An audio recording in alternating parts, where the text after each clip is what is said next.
America മുന്നോട്ടുവച്ച ഉപാധികൾ അംഗീകരിക്കാതെ വന്നപ്പോൾ ഇറാനു നേരെയുള്ള ഇസ്രയേലിന്റെയും അമേരിക്കയും ഒരുമിച്ചു നിന്നുള്ള ആക്രമണം ലോകത്തെ തന്നെ സാരമായി ബാധിച്ചിട്ടുണ്ട്.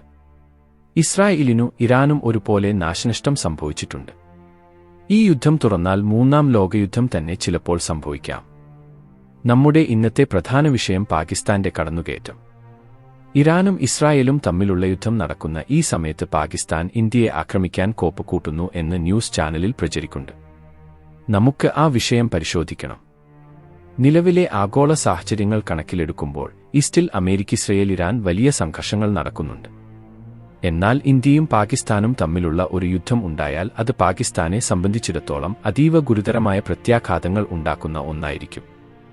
അതിന്റെ പ്രധാന കാരണങ്ങൾ താഴെ പറയുന്നവയാണ്. ഒരു സാമ്പത്തിക തകർച്ച. പാകിസ്ഥാൻ നിലവിൽ വലിയ സാമ്പത്തിക പ്രതിസന്ധിയിലൂടെയാണ് കടന്നുപോകുന്നത്. വിദേശ നാണ്യ ശേഖരത്തിന്റെ കുറവും ഉയർന്ന പണപ്പെരുപ്പവും കാരണം രാജ്യം ബുദ്ധിമുട്ടുകയാണ്. ഇങ്ങനെയൊരു സാഹചര്യത്തിൽ ഒരു യുദ്ധത്തിലേക്ക് കടക്കുന്നത് പാകിസ്ഥാന്റെ സമ്പദ്വ്യവസ്ഥയെ പൂർണ്ണമായും തകർക്കും. ഭക്ഷണത്തിനും ഇന്ധനത്തിനുമുള്ള ക്ഷാമം അതിരൂക്ഷമാകാൻ ഇത് കാരണമാകും. 2. സൈനികമായ തിരിച്ചടി. ഇന്ത്യയുടെ സൈനിക ശേഷി പാകിസ്ഥാനേക്കാൾ വളരെ കൂടുതലാണ്.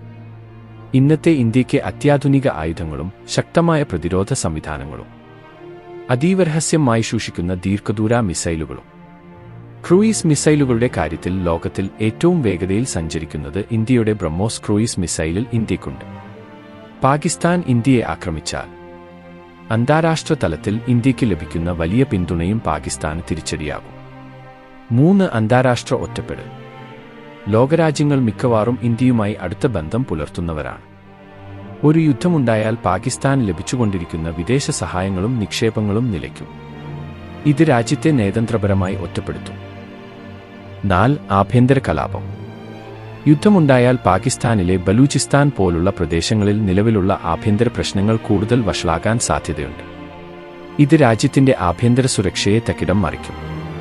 ചുരുക്കത്തിൽ, ഒരു യുദ്ധം പാകിസ്ഥാൻ താങ്ങാൻ കഴിയുന്നതിലും അപ്പുറമായിരിക്കും. അതിനാൽ തന്നെ ഇന്ത്യയെ ആക്രമിക്കാൻ മുതിരുന്നത് ആ രാജ്യത്തിന്റെ നിലനിൽപ്പിനെ തന്നെ ബാധിക്കുന്ന വലിയൊരു അപകടമായി മാറും. ചിലപ്പോൾ പാകിസ്ഥാൻ തന്നെ ഭൂമിയിൽ നിന്ന് അപ്രത്യക്ഷമായേക്കാം. യുദ്ധം ഒന്നിനും പരിഹാരമല്ല. സമാധാനപരമായ ചർച്ചകളിലൂടെ പ്രശ്നങ്ങൾ പരിഹരിക്കാനാണ് ലോകരാജ്യങ്ങൾ എപ്പോഴും ശ്രമിക്കുന്നത്. ഇപ്പോഴത്തെ ഇന്ത്യയെ ചൈനയ്ക്ക് പോലും ആക്രമിച്ച് കീഴ്പ്പെടുത്തുന്നത് വ്യാമോഹം മാത്രമാണ്. ഗ്ലോബൽ ഫെയർ പവർ ഇൻഡെക്സ് 2026 പ്രകാരം പാകിസ്ഥാൻ മിലിറ്ററിയുടെ നിലവിലെ റാങ്ക് 14 ആണ്.